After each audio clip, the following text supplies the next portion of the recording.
In a world where dreams meet reality, there exists a place where your business can flourish. That place is Shopify. Imagine having the power to craft your online store with tools that make it as easy as a gentle breeze. Whether you're an artisan of handmade wonders, a creator of digital treasures, or a curator of the latest trends, Shopify stands by your side. With its customizable templates, seamless integrations, and support that's always there, your dream store is just a heartbeat away.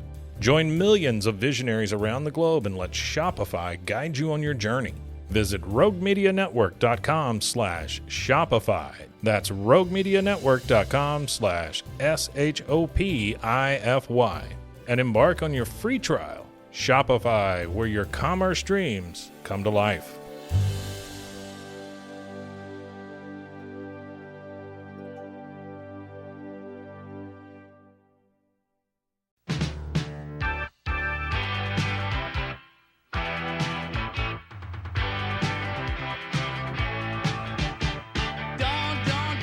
Start. This is the worst part. Could believe for all the world that you are my precious little girl, but don't let's start. I've got a weak heart and I don't get around. How do you get around?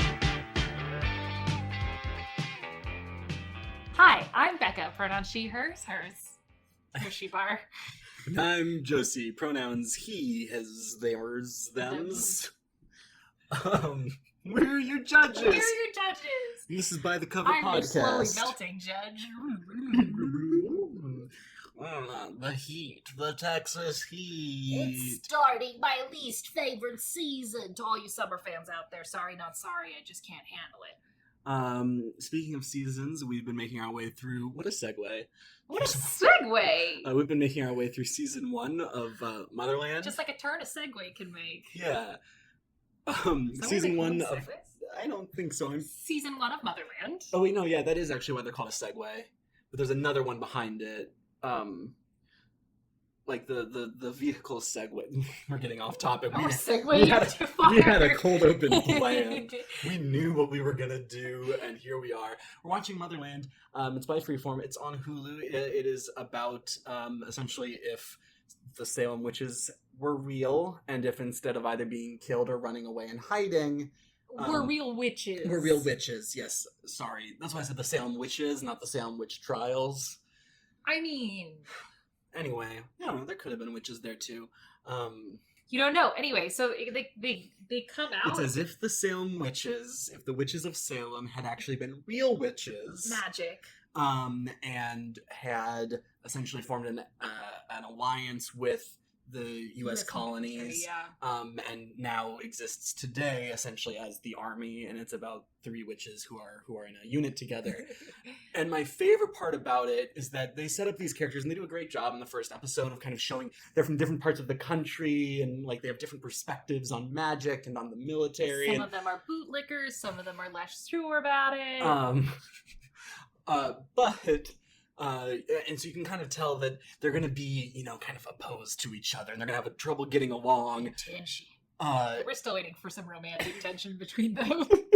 And they really, and again, really well set up in that first episode. And what's really wonderful about this show, it is set up again at the start of every single episode, and then resolved by the end of that episode. So it's a little bit like Groundhog Day. Like, new plot developments happen, new information is given. But at least between the characters, it's just this lovely ebb and flow, like episode by episode of, we can't get along because one of us is a secret, or one of us has a girlfriend that everyone else doesn't like, but by the end they learn to come together as a team. Inevitably the 3 characters will hold hands, or like one big hug, and it's like, oh, we're closer and stronger because of this. And then every episode it goes away again. So that's Motherland. It's so good bad. I mean, obviously we're still watching it, we can't get away. It very well could have to do with the fact that there is there are gay people in it. Speaking of gay people, look at this segue. My first book, which, by the cover, the podcast, we take books from Amazon books, and we look at their reviews and We're make fun good of at them. making a podcast. We're so good at this already. Give us 5 stars on iTunes. Point of No Return, Turning Point Book 1 by N.R. Walker. Book 1 in the Turning Point series. Which the visual element is really important here. We have a man, he's holding a gun against his chest, kind of in that James Bond classic look, and he's looking off to the side where there is in the background a man wearing like cloth boxing gloves, and he's wearing nothing except for presumably boxing shorts, and just has the biggest, most ridiculous sock down your pants bulge that I have ever seen. Yeah. So let's get into the summary. That looks like a small chihuahua hidden in there somewhere. Just like he took like a chinchilla, and just kind of shoved it down there. Is that chinchilla? Yeah. Yeah, right about chinchilla size? Yeah. No, I mean like... It's where I keep my pet chinchillas, down my pants. They like it there. I don't know what to tell you. Is that a chinchilla in your pants, or See, you're just happy to see me? That was the joke that I was trying to make, and then I was going to have them be like, yeah, no, it's... And my chinchilla is happy to see you as well. Do chinchillas chitter? I'm assuming they must. They're rodents.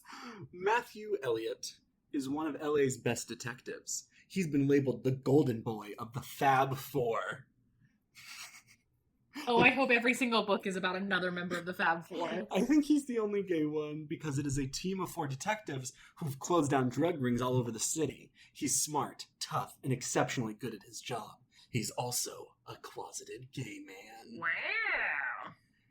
Enter Kira Takeo Franco, which is the longest name. A long and confusing name. Kira, I only know of Kira ever coming from Death Note. Not like the typically a woman's name, Kira? Really, I'm sorry, the only male character I know that's been named Kira before this is in Death Note. Interesting. Anyway, the new boxing coach at the gym is this Kira. Matthew can't deny his immediate attraction to the man his fellow cops know as Frankie. But in... Why? Because Kira is, just too out there of a name.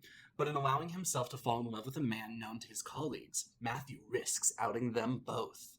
Matt and Kira work to keep their relationship and private lives hidden from Matt's very public life, fearing, I don't think that busting drug rings is really all that public. I feel like you actually tend to keep a very low profile. Right, because you want to be able to go, undercover when you can. Yeah.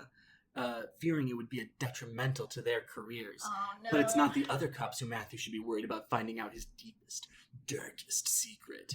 It's the bad guys. Oh, it sounds like... But it does very much sound like he should worry about the other cops finding out. Yeah. So, let's get into it. Top positive review from AR604, 4 stars. I want to be clear, there are higher star ratings than this, but this has just been selected as the top positive. Okay, that's interesting. It's a verified purchase. I really enjoyed this book. It made me smile, made me giggle, and it even made me sniffle a time or two. Those are the things I'm looking for in books. Please miss such bad audio. This is ASMR, baby. The book was a refresher from what I have been reading. What have you been reading? Well, everything. Well, here we just go. Like no, we're about to hear it. Everything lately has been either sexed out fluff pieces or hardcore anxiety-inducing reads. Whoa. The 2 places books go. This book was a nice in between. There were a couple of light sex scenes, there was romance, and just enough action to lift the book from fluff to interesting. Oh. I would definitely recommend this, and I'm already aiming to read more from this author, smiley face. Oh, and before I forget, I love that this is a series, so I get to read more on Toe amazing characters, and gotta get back there again. This is a series, so I get to read more on Toe amazing characters. TOE. I've never heard of the Toe characters. The Toe characters. And B, there was no waffling. The characters decided they liked each other, and that was that. The rest of the story was told with them getting to know each other and building their relationship, not a story focused on doubts and second-guessing their feelings for one another. I think that's nice, It actually does sound very nice, yeah. I've gotten to where I'm not a huge fan of standalone novels because it seems like the authors all think that the main drama should be the internal turmoil of the MCs getting together. I agree with that. I find a lot of that exhausting. I hate it. But it causes me anxiety, and I'm going to have ulcers by the time I'm 30 because of it. Wait, what? Books give me so much anxiety. I think you need to talk to a doctor. So I love books like this where the MCs don't waffle. Valid points, AR604. Is MCs main characters or male characters? Main characters, I think, is what we're going for. They are male, but I think they're saying, like, the main couple. I just didn't know if, like, this was, I mean, like, obviously it is a common thing in a lot of LGBT media because of, like, you know, all of the bad things that have happened. So I didn't know if this is, like, one of those things where you have, like, a real niche reader. Yeah, I was specifically saying, like, the male characters. Actually, Becca, MCs are the masters of ceremony.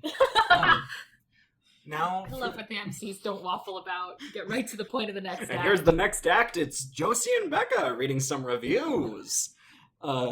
Jane, 3 stars. Jane gives the top critical review. Okay. 3 stars. Subject.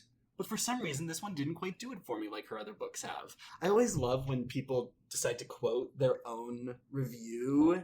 Like, oh, here's the line of this review that just really pops for me. New York Times says on my review. Verified purchase, of course. I'm usually a sucker for N.R. Walker novels, but for some reason, this one didn't quite do it for me like her other books have. I think it's also important to point out that N.R. Walker is a female author writing this gay romance. Yeah, that doesn't feel as great, maybe. And I think, like, I've heard a lot of stuff on another too, like, political, of kind of, like, the freedom of, like, male erotica for women, you know? Anyway. As a person who grew up on Super Hulock Tumblr, I can tell you that I have read more than my fair share of male erotica. And enjoyed it. So that's something everyone now knows about me. Like, we can just cut that if you could also cut it from my brain. No, read and write whatever fanfiction you want. We're very accepting here, as long as it's, like, you know, good and healthy. Tasteful. I guess it had a lot to do with the fact that I simply didn't quite connect with the heroes.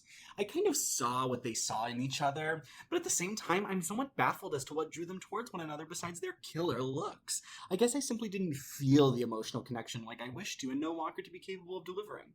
All in all, an okay read for me, and I have some doubts about continuing with the series at this point, because I kind of liked where Walker left things. I just don't care for more drama in these guys' lives. Okay, but it does sound like we got in this book a, like, getting to know you type situation, and, like, the next one could be where, like, his cute boyfriend gets kidnapped by the mob. Right. So some good 1 stars. Jim, 1 star again. Fortunately, this book is extremely fast reading because it really is wasted time, even though it is enjoyable at times. Okay, Jim, a little judgmental, but we have all read the same story and descriptions of sex many times before. It does sound like she maybe has copy-pasted some things. Or it I sounds don't know, like... there's, like, a limited number of ways to have sexual relations. But this is the thing, that's exactly what I'm saying, is Jim has read so much erotica that it all kind of just blends They take together. the dildo out, and honestly, that's just so exhausting. Who cares anymore? Baltimore Phil, 1 star. Baltimore Phil! It's a very beautiful username. Gee, can you give me something more than starry-eyed lovers? Look, I do get it. We meet on different levels. Meet Baltimore Phil. I'm coming in to rob your bank, Baltimore Phil. Meeting on the level of me robbing your bank. It's the 1930s, Baltimore Phil. I did not get the criminal aspect that you were going for there. See, I was gonna go with kind of a like really personally, like talking with our author, with Walker, and saying, you know, like, look, I understand, you know, we all come at these things in different ways, on different levels. Like, I understand where you're coming from. Some people strike us in different ways. This is back into the review, i.e. chemical, personality, projections. We create narratives of how we connect. Give me a break.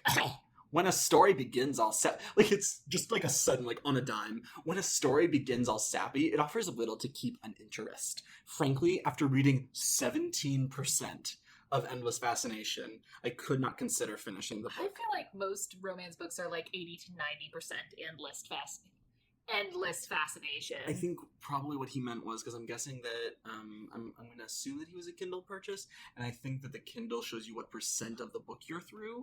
That's a good point. And so I think really what Baltimore Phil is saying is it's 100% Endless Fascination. Actually, it's 17% based on the number of pages that your screen can generate. So my 17% could be very different than Baltimore Phil's and 17%.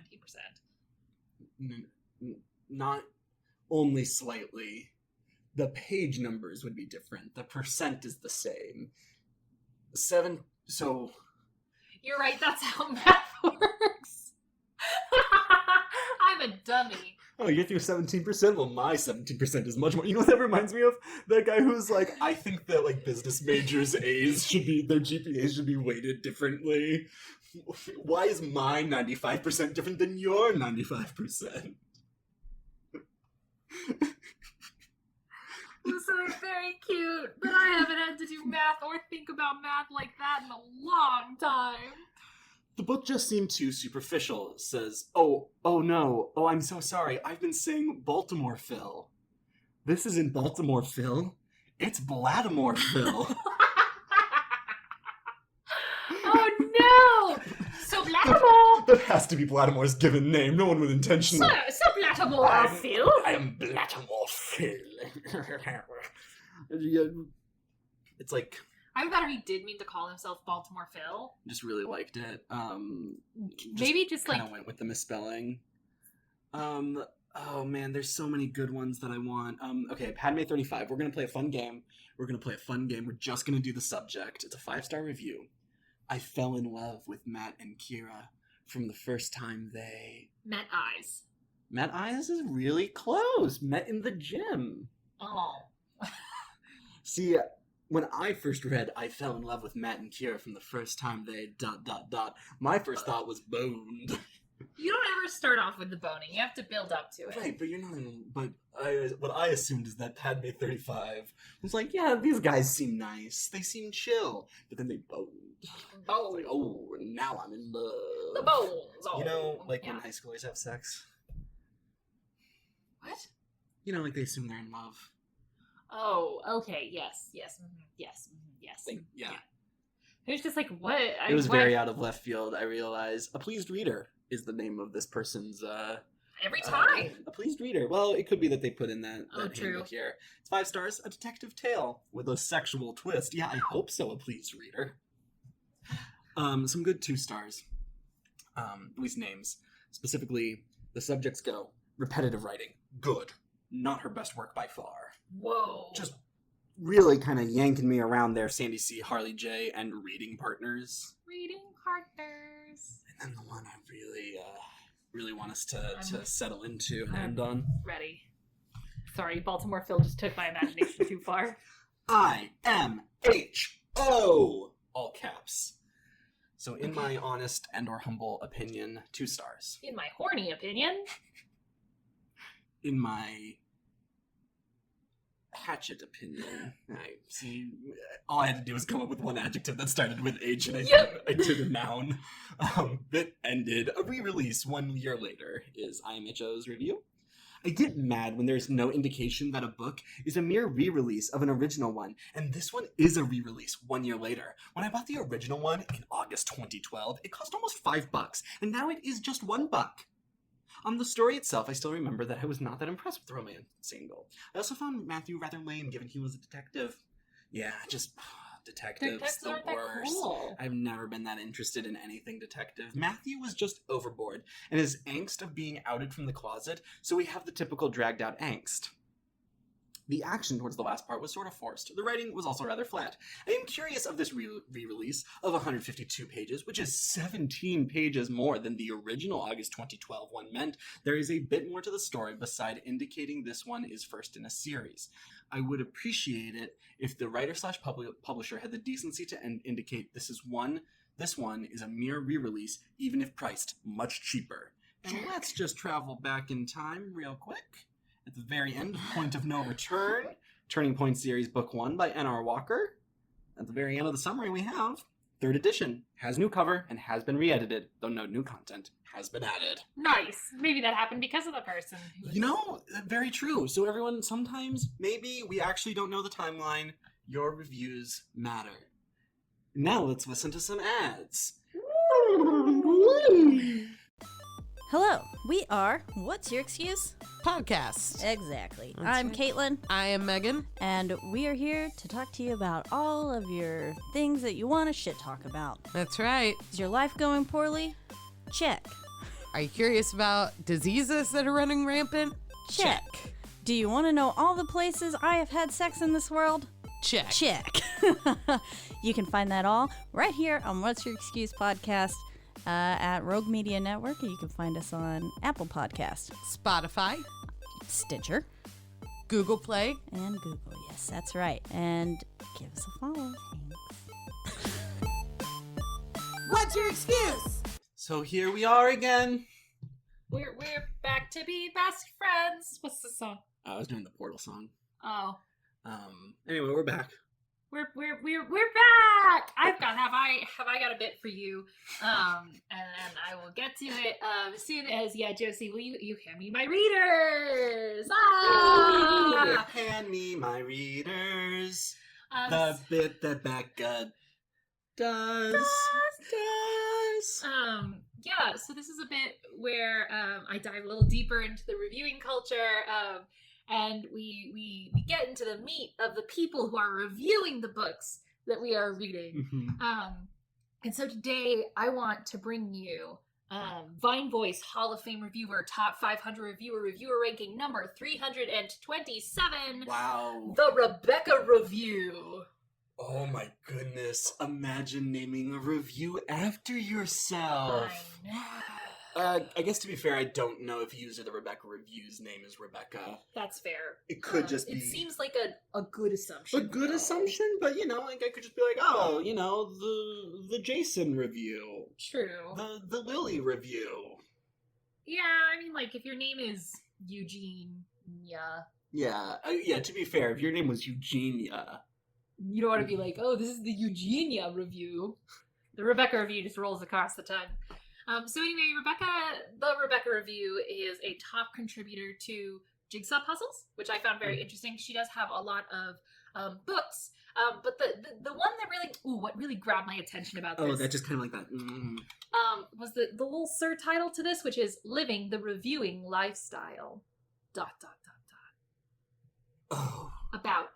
Thank you for your. This person is my star, my hero. I know. We're about to learn a whole lot about the reviewing lifestyle. I do not know if you are ready. This is literally what this podcast is about. I know. I don't think that we can turn to anyone better in this time. Maybe number one top 500 Amazon book reviewer. I mean, true. She is only 327. So the Rebecca Review says about, thank you for your interest in my reviews. Reviewing almost every day is a lifestyle I enjoy. My hope is that my reviews have been helpful to you as you explore Amazon. You will find mostly nonfiction reviews and reviews for things that I buy. I do not review free products as it is against Amazon's rules.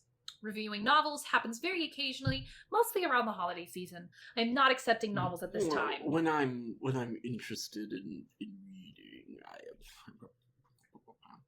To find out more about my reviewing and to find contact information, please see my website. Link is below. What? Last but not least, I answer all my emails myself, so thank you for your patience.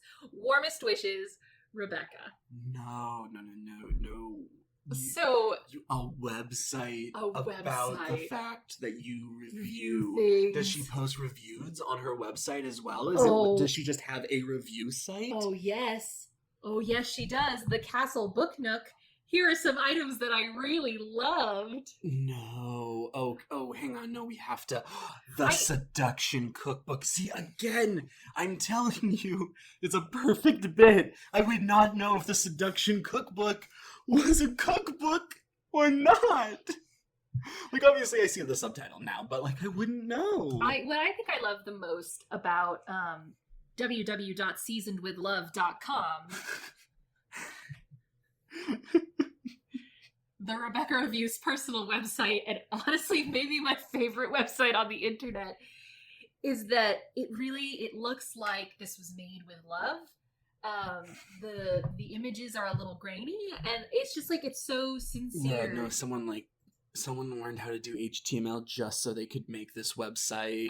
So Question, what is the biggest thing driving you to write reviews? Over the years, my motivations for writing reviews has changed. At first, I simply had the desire to explain what a book was about so the reader was informed. Then I decided I really wanted to find books that would change lives for the better. So I've become sort of a lifestyle reviewer. I'm like a book sommelier. Question, where do you write your reviews? The desk I review at is an inspiration to me. I found the desk for less than $60 and refinished it. I have a feeling that the teacher who owned the desk loved writing, and since I purchased and refinished this desk, I have been more inspired to write. The reading angel on my desk was a unique find, and she reminds me of the beauty of how your mind can fly to new places as you read. I love lava lamps, and the sound of wood drawers opening. I love lava lamps, and lamps. And the sound of wood drawers opening. My desk is one of my most prized possessions because I noticed that the purchase also inspired magic in my life. 5 stars. I thought of that. It was the only joke I had for that, and it was just my writing space, 5 stars. Thank you. I'm a very funny person. Why did you start reviewing it at Amazon.com? I have been reviewing since April 3rd, 2000, after watching an Oprah show. Oprah show. Let's talk about Oprah for a second. the bad universe. Evil Oprah's Oprah. Ooh, no, that has some bad things coming for it. We should maybe not. After watching an Oprah show sometime in 2000, I became completely fascinated with the idea of actually telling... Hang on. I got an evil Oprah. The gif of Oprah with all the bees that she releases on the audience. That's not an edited gif. That's a gif from the evil Oprah universe. There. Made an unproblematic joke about a celebrity. Nice. I became completely fascinated with the idea of actually telling people what they wanted to know about a book. I started to review cookbooks and self-help selections around April 3rd, 2000. And then she gives us a little photo with a broken key, and she comments underneath, I wore this laptop out writing thousands of reviews. I mean, she's reviewed every day for the past 20 years. 20 years. So anyway, I think it is truly fascinating. She really is more into self-help or books that are about the way life is. And cookbooks. Just to satisfy Josi's curiosity about the Seduction Cookbook. The Seduction Cookbook is an entirely different book. Culinary Creations for Lovers. 5 stars. I'll give it the proper performance for this. Oh, yes. Sensual dining for 2. Cooking and seduction are delicious arts that involve head, hand, and...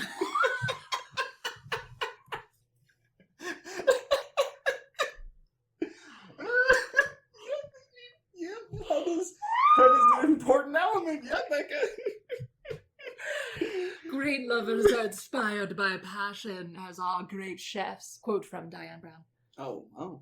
The Seduction Cookbook is probably one of the most exciting cookbooks you will ever buy. Not only does it contain many secrets of seduction, you can use it on your husband or wife. The recipes are exotic and divinely delicious.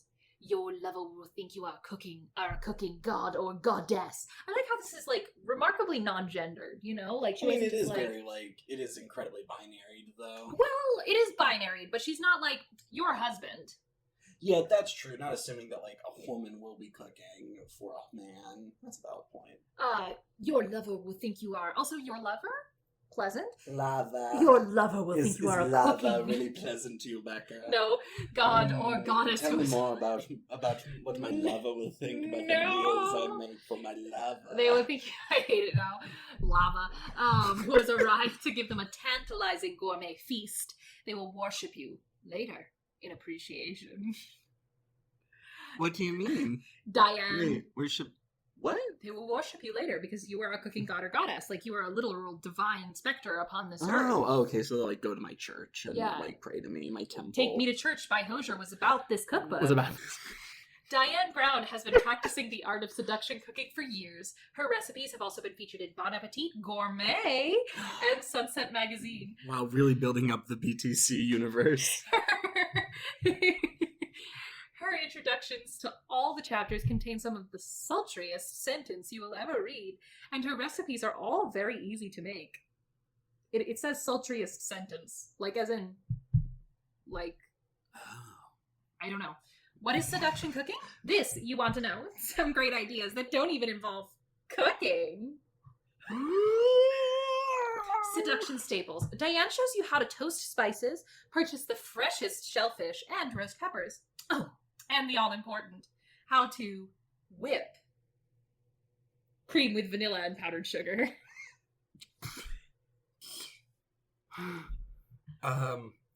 Yup. Here's an ad. Here's an ad? Or is there more? Oh no, there are so many. Oh my goodness. There are so you are many clicking reviews. through so many reviews. Probably my favorite one that I saw on the Rebecca review is not about books. Okay. I'm just gonna read a little saucy of this, all right. okay? Cutest bathroom tissue ever from China. I remember long ago that I said to myself I would never review toilet paper, but that was way before. No, the Rebecca review. This is the bound she would not cross. April 30th or whatever, 2000. I said. Oh, April 30th, What? 2002. Oh, when she started reviewing. Yeah. Oh, this is very but recent. This was, This is just a few days ago. Oh, thus why it's so topical. Yes. But still, just 20 years ago, I told myself, toilet paper, that is a line I shall never cross. I will review anything. But not toilet paper. Not toilet paper. But here I am, Rebecca. Last name review. With my hat in hand. And my foot in my mouth. Eating the words I said. Why do you put your foot in your mouth when you're eating your words? Too many metaphors. I named my foot words. Oh. And on that note, let's get to the... Sometimes yes and should be no don't. No, never mind, thank you. I made a mistake and an error. I was talking about me. Oh. Anyway, that was the Rebecca review. Oh no, I want to hear this toilet paper review. Oh, I will read you the whole toilet paper review. Only for you, though. Settlement. But that was way before the coronavirus pandemic. Topical. Now there is still no toilet paper at my local store, months later. So I ordered this toilet paper as an insurance in case people keep hoarding and we can't get any locally. It's a huge problem. You shouldn't hoard. May I say that this toilet paper takes over 20 days to arrive and is shipped from China. The toilet paper is, however, perhaps the cutest bathroom tissue you could ever buy. The rolls look slightly smaller than the picture, but have the same brand name and plastic cover on each. The paper itself is a cross between Kleenex and a high-quality napkin. Do you think she has a lot of feeling? That is some nice-sounding toilet paper, though. I mean, not to go too blue, but, like, that sounds like something that my hiney would actually, you know? I mean, considering... We should put that behind us. Moving on, I don't know where you were going, but I want to leave that place. You will find that you use a lot less of this toilet paper, so it is like having a larger roll. Just use 3 sheets/squares per use, and that is enough. Most rolls at the grocery store are very fluffy and don't last that long. This is very high-quality toilet paper. I've never tried 3-ply. In doing a water test in a small... Yes, the perfect number of plies. the Trinity... It's a holy number of plies. In doing a water test in a small plastic container, I put my regular toilet paper in the water and this new toilet paper in water. She really does. She just gets everything. She's so specific. So into the reviewing lifestyle. I mean, listen, you want to make sure that your listeners and followers are getting accurate information. Absolutely. I put my regular toilet paper in water and this new toilet paper in water. The regular toilet paper fell apart way quicker. This toilet paper seemed to withstand moisture much better. When you use it, you will notice that difference. So you will feel the moisture maintenance, the moisture retention that is happening in this toilet paper. You will know it. So, unlike regular toilet paper that is 2-ply, this does not disintegrate immediately upon use. I also find it doesn't fall apart when you blow your nose. See, I was having a very visual journey about this toilet paper. So the disintegrate right into the blowing your nose, just...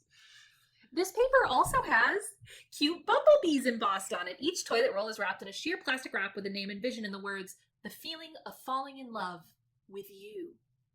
I took off 1 star because I did think the toilet paper would be larger, and that was a surprise. But this is such cute toilet paper and such high quality that I feel it deserves 4 stars. Signed, the Rebecca review. Oh, I do love that she signs them all. Really appreciate that. It makes it feel like it's from love. In case you forgot, whose review you're reading. Yeah, I mean, gotta sign off. And now, speaking of signing into... Time to sign off to the ad break.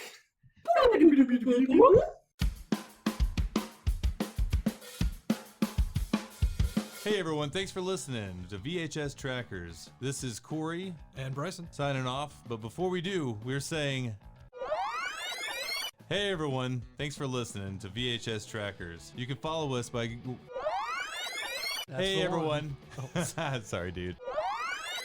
Hey everyone, thanks for listening to VHS Trackers. You can follow us at roguemedianetwork.com. Signing off, this is Corey. And Bryson. Saying have a totally rad day. Late. And we're back! It's us. I'm sure that's a surprise that Josi and I are back. The same hosts. What do you got for me, Becca? Okay, so I was really excited that you were bringing gay erotica, because I decided to bring some slapping lesbian necromancer sci-fi. Oh, yes. So I was curious about what would kind of happen if I pursued a book that I was super excited about from the moment that I heard it was coming out, didn't have the money to go get it. I recently purchased the audiobook for, so I'm excited to listen to it soon. So I have for you today Gideon the Ninth, the first book in the Locked Tomb trilogy by Tamsin Muir. Okay. So I am curious though about the first 8 books. Gideon 1, 2, 3. Yeah. Yeah, nice. Because Gideon the Ninth. Yeah. The title. Yeah. Yeah. No. I mean, it did specify it was the first book in the Yeah, Locked I Tomb know, trilogy. Should have come up with the joke just that much faster. All right, here we go. So I've been optimistic about this book summary. Lesbian necromancers explore a haunted Gothic palace in space by Charles Stross. Thanks, Charles Stross. The Emperor needs necromancers. The 9th necromancer needs a swordswoman. Gideon has a sword, some dirty magazines, and no more time for undead nonsense. Tamsin Muir's Gideon... Oh god, I'm so sorry, Tamsin Muir, if I'm really screwing this up. M-U-I-R? Oh, hey, that's like Mirrorwood. Muirwood! That one book. Throwback. All right. Gideon the Ninth unveils a solar system of swordplay, cutthroat politics, and lesbian necromancers. Her characters leap off the page as skillfully animated as arcane revenants. The result is a heart-pounding epic science fantasy. Brought up by unfriendly, ossifying nuns, ancient retainers, and countless skeletons, Gideon is ready to abandon a life of servitude and an afterlife as a reanimated corpse. She packs up her sword, her shoes, and her dirty magazines and prepares to launch her daring escape. But her childhood nemesis won't set her free without a service. Harrowhawk Nonagizimus,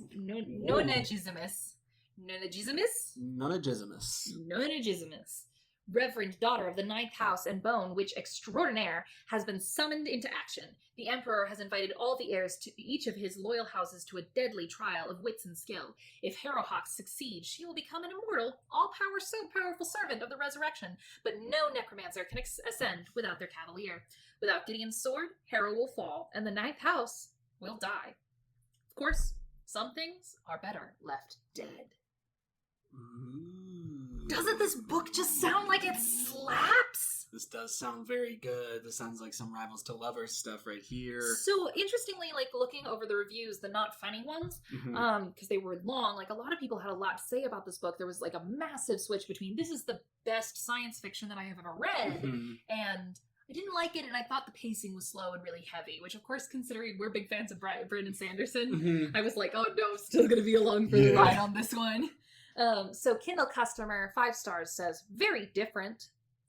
This book is very different from the things I normally read. Oof. I'm gonna have a moment for the fact that I can't read tense right now. It's really the English language at this point, you know? I thought this was a simple horror story, but it was actually pretty far out there. I mean, way out there. Way out there. I mean, turn left at Jupiter, and then right after the second galaxy, then go past 4 quasars, and you will be in the vicinity of the kind of out there I'm talking about. This book is really wild. It is a combination science fiction, horror, murder, mystery, fantasy story that really covers all the bases. It makes a lot of assumptions. It talks about a culture of sorcerers and their guardian swordsmen called cavaliers. As I was reading, I noticed that the author often referred to the technology of the planets the story is set on in either magical or scientific terms. These get used interchangeably. It leaves so much open for the future of the series to explain. How both science and magic came to be used together and the past needs explaining as well. I hope this is the beginning of a mighty series. This is not my kind of book, but I really loved it. Nice. I do always love, I also agree with this Kindle customer that whenever I'm presented with a world, that is different than mine, really out there, what I really, really need is for you to kind of go back and explain, like, how that all happened. Like how, like, the greatest movies ever made were the Star Wars prequels. They stop and look at you and go, by the way. Just, oh, you want to know how Darth Vader became Darth Vader? Well, we will over-explain it to you. We will tell you exactly, midichlorians. Some things are just left better unexplained. Ashley Tidwell, top contributor. Ooh. DC Comics. 5-star. 15 out of 5 skeletons to this amazing book. Now, I suspect that Ashley might have meant skeletons. But I do like the concept that if your last name this is a red skeleton. No, I was thinking specifically red skeleton. It's like, my rating system is based off of how many red skeletons I think it's worth. Because, one red skeleton is fine, but 5 red skeletons, and now 15 red skeletons? Ooh. Oh my god, I don't even know what I read besides it was the weirdest thing ever, and I loved it.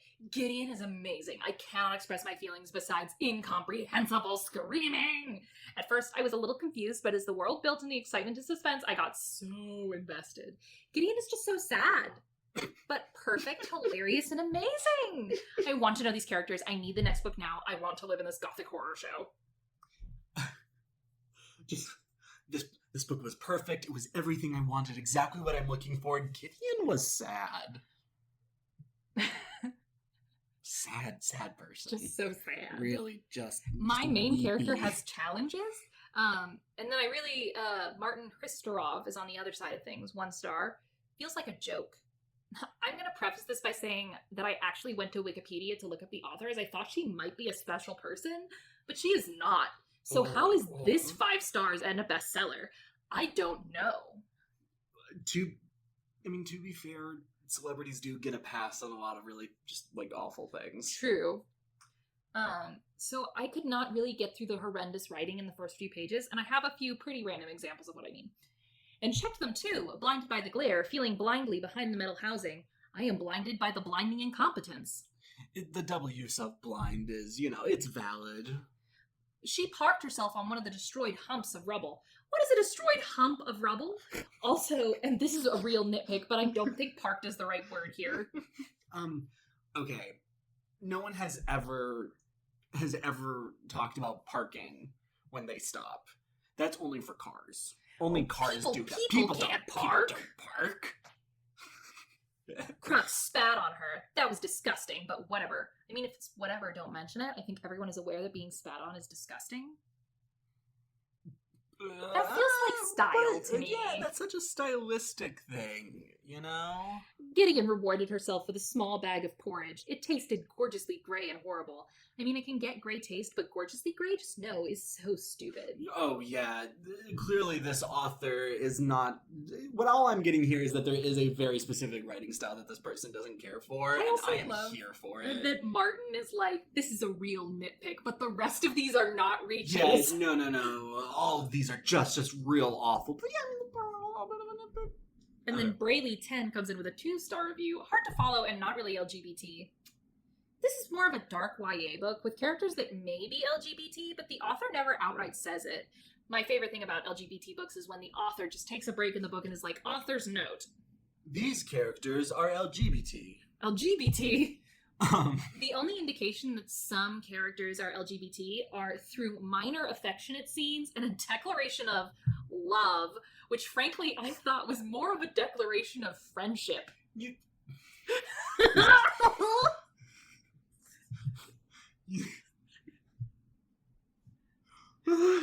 It's like textbook straight person. it's very much the like, this person Just never gals being married, pals. and lived with their very good friend of the same gender whom they referred to loving so often. But were they gay?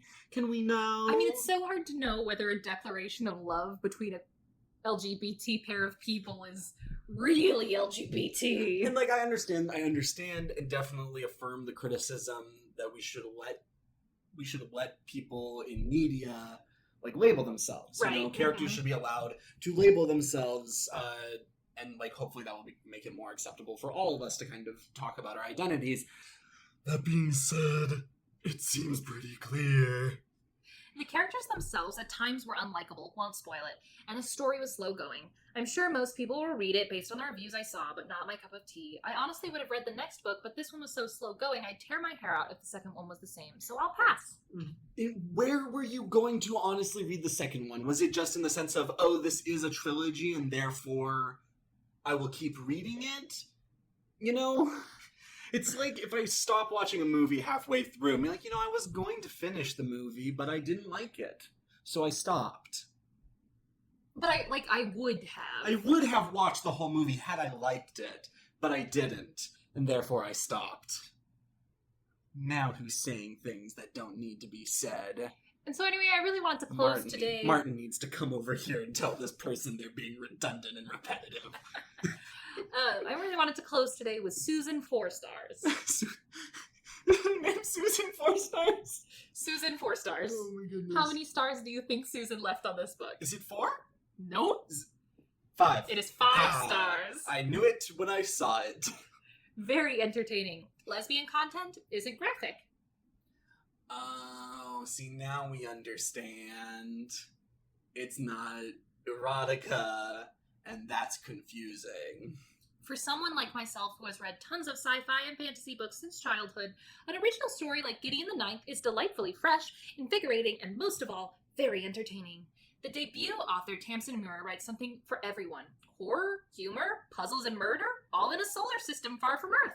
That's a big mashup. That is what everyone wants, isn't it, though? I just don't want my horror, humor, puzzles, or murder to be anywhere near Earth. See, no... I was saying, I think that people would like to have a world, like, kind of far away from Earth, you know? Like, if I could be far away from Earth right now, I might go with it. Yeah, I mean, like, if an alien were to be like, hey, I can kidnap you and your partner to an altruistic space station, I'll be like, bye! We have Can I bring my cat and rats and mouse? I have lots of pets, sorry. Yes, those are revered in our society. Oh, fuck, yes! Finally, Griffin will get the attention she needs without me needing to scoop her litter box. She will always love me best, though. Yeah. Strangely defensive in this hypothetical. I would be afraid of my cat leaving me if she got too much worship from another person. That's fair. It's a big mashup of all these ideas and more, and somehow it works as Muir throws out more mysteries and plot twists that keep you up late at night. Muir. I'm so sorry. I am incompetent of saying regular human words, much less people's names. A lot has been said about the lesbian necromancers in space aspect, but don't let the character's sexual orientation deter you from reading this book if that's something you're not used to reading about. There is no overt sexuality in the book and nothing graphic to cause discomfort. I'm definitely looking forward to the rest of the series. Got a little, like, maybe subtly homophobic at the end. Yeah! Kind of like, if you're homophobic, don't worry, it's not that gay. It's not that gay. But I think it is really great that there be more media that like represents just kind of like ambiently. Yeah, well, and I think that it's a trilogy, so I think there's plenty of room to grow. And also, what characters fall in love in the first book anyway? Like, yeah, I'm trying to think now. And like, I think the author does this really great thing, which is like on the back cover, I think. Yeah, it says literally lesbian necromancers. Mm-hmm. Like, I think that is the clearest words that we could hear from the author. Yeah. The author never comes out and says it, except in her summary of the book. Yeah.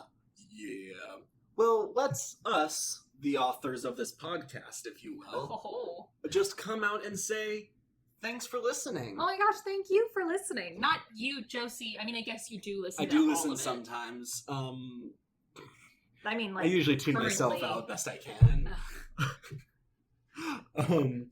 But yeah, thank you for listening. A huge thank you to the Rogue Media Network for producing us, for having us. Mike, our producer, Mike Hamilton.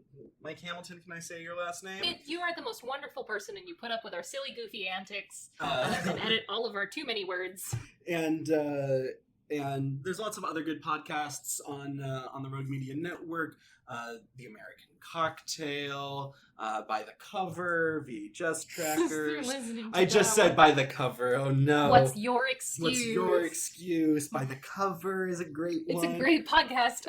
You should really check it out. Leave a review. We will read it. We swear.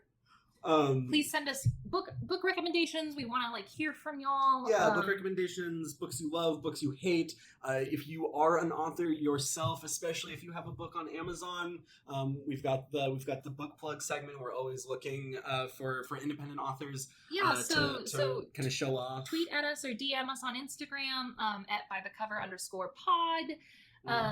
We can always be found there.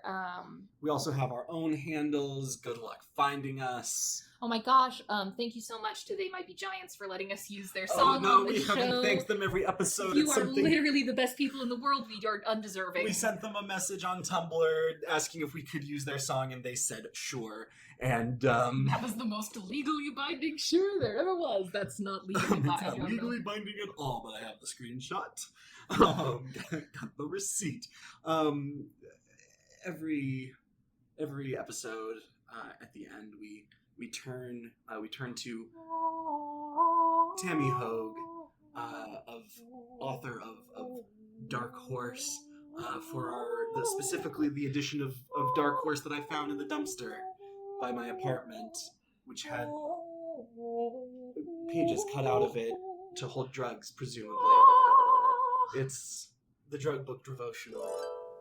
The bi-weekly devotional. But before we get our newest installment, this one from page 18 of Tammy Hogue's Dark Horse, I've been Josi. And I have been Becca. And this has been By the Cover, a podcast. Page 18. You don't look strong enough to ride a pony. And outro music. This has been Rogue Media Network Podcast.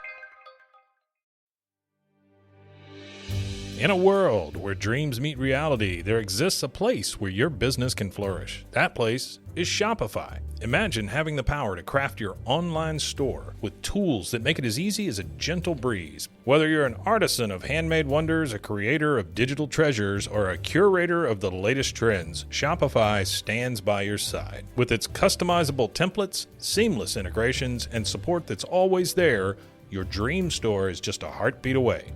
Join millions of visionaries around the globe and let Shopify guide you on your journey. Visit roguemedianetwork.com/Shopify. That's roguemedianetwork.com/SHOPIFY. And embark on your free trial. Shopify, where your commerce dreams come to life.